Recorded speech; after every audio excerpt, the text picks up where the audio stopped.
আজকে একটা গল্প শোনাবো। এক যুবক এক সাধু বাবার কাছে গেছে।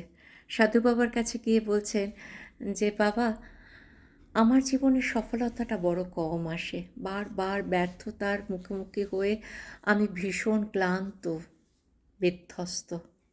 এর কি কোনো বিধান নেই? আমার ভাগ্যটা কি এতটাই খারাপ?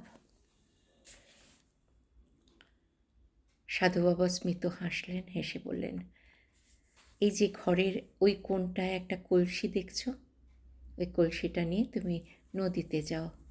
নদীতে গিয়ে জল ভরে নিয়ে এসো। তবে হ্যাঁ, একটা শর্ত আছে।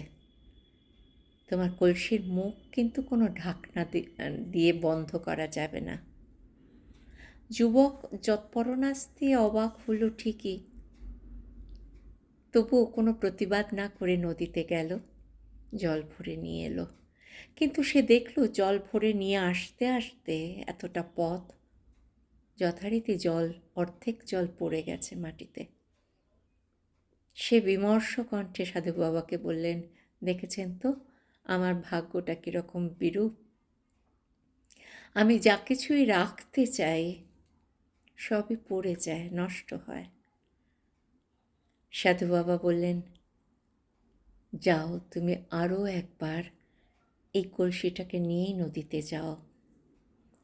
তবে হ্যাঁ, এবার তুমি ঢাকনা দিয়ে কলসির মুখটা বন্ধ করে এসো। দ্বিতীয়বার গেল যুবক, কলসির মুখটা ঢাকনা দিয়ে বন্ধ করে সে ফিরে এলো। জল পড়েনি, একটুও জল পড়েনি। সাধু বাবা বললেন, দেখলে তো, তোমার ভাগ্যটা খারাপ নয় কিন্তু। এই যে প্রথমবার জলটা পড়লো তা কিন্তু তোমার ভাগ্যের জন্য নয়, জলটা পড়লো তোমার অসচেতনতার জন্য। আর দ্বিতীয়বার জল রইল তোমার সচেতনতার কারণে। সাধু তখন শান্ত কণ্ঠে বললেন, মানুষ হলো মানুষ ব্যর্থ হলেই শুধু ভাগ্যকেই দোষ দেয়, কিন্তু ভাগ্যের কিন্তু কিচ্ছু করণীয় নেই। মানুষের ভাগ্য মানুষ নিজের হাতে তৈরি করে। ভগবান তোমাকে শক্তি দিয়েছেন, সেটাকে তুমি কাজে লাগাতে হবে, সেটাকে তোমার কাজে লাগাতে হবে, ব্যবহার করতে শিখতে হবে। সেটাই হচ্ছে আসল বিচার। যুবক বুঝলেন। সেদিন থেকে যুবক বুঝল যে ভাগ্য কোনো অলৌকিক শক্তি নয়। ভাগ্য গড়ে ওঠে সঠিক সিদ্ধান্তে, অধ্যবসায়ে এবং সাহসে। আমরা স্বামীজির কণ্ঠেও কিন্তু এই একই কথার প্রতিধ্বনি শুনি, তাই না? তিনিও বারবার বলেছেন, তোমার ভাগ্য তোমার নিজের হাতে। অতএব দুর্বলতা ছেড়ে দিয়ে শক্ত হও। এটি একমাত্র মুক্তির পথ। বেছে নাও। আজকের এই যে অবক্ষয়, আজকের এই যে মানুষের এত অবনতির একটা তো কারণ এটাই, যে পরিশ্রম বিমুখতা, দুর্বলতা, তারপরে আত্মবিশ্বাসহীনতা, এগুলোই তো একমাত্র কারণ তোমার ব্যর্থতার।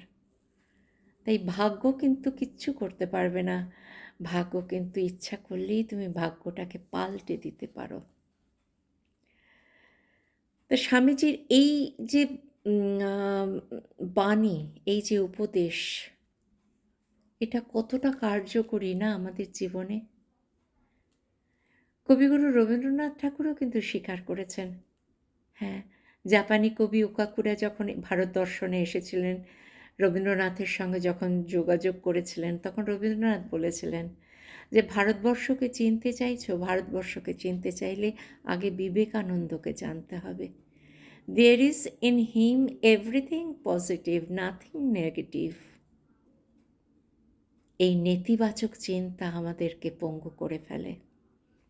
আমরা যদি সবসময় ইতিবাচকের হাত ধরে থাকি, তাহলে আমাদের জয় হবেই। আমাদের মনের জোর আমাদেরকে এগিয়ে নিয়ে যাবে। স্বামীজির এক একটি বাণী তাই আমাদের জীবনের এক একটা অমূল্য সম্পদ। যেমন আজকের এই যে মানে সমাজের যে সমাজের এই অবক্ষয়ের পেছনে তো ধর্ম একটা বিরাট জায়গা নিয়ে রেখেছে। তিনি কি বলতেন? ধর্মের নামে গোঁড়ামিগুলোকে করে দিয়ে ছাড়খাড় চেয়েছিল এক তরতাজা লোক, শিক্ষার বিস্তার। তিনি আরও বলেছেন, সহ্য করেনি বিত্তশালীর গরিবকে পিষে ফেলা, মনে করেছিল মহাপাপ মানে নারীদের অবহেলা। তিনি বললেন, জীবে প্রেম করা ঈশ্বর পুজো, হোক জীবনের গান। ভগবান সে তো মন্দিরে নেই, মানুষই তো ভগবান। আমরা সব পড়ি, আমরা সব শুনি, কিন্তু আমাদের বোধের শুদ্ধি আন্দোলন ঘটছে কোথায়? যতদিন না আমাদের বোধের শুদ্ধি আন্দোলন ঘটছে, ততদিন উন্নতির পথ রুদ্ধ। তাই আমাদের উন্নতি আমাদের হাতে, আমাদের বোধের শুদ্ধি আন্দোলন ঘটাতে হবে। তবেই শত শত লাখো লাখো বিবেকানন্দ একত্রিত হয়ে ভারত মাতাকে জগৎ সভায় শ্রেষ্ঠ আসনে প্রতিষ্ঠিত করবে। বিবেকানন্দের আবির্ভাব তিথি চলে গেছে, তবু আমার এই ছোট্ট নিবেদনটি রইল তাঁর প্রতি অর্ঘ্য, শ্রদ্ধার্ঘ্য। প্রণাম।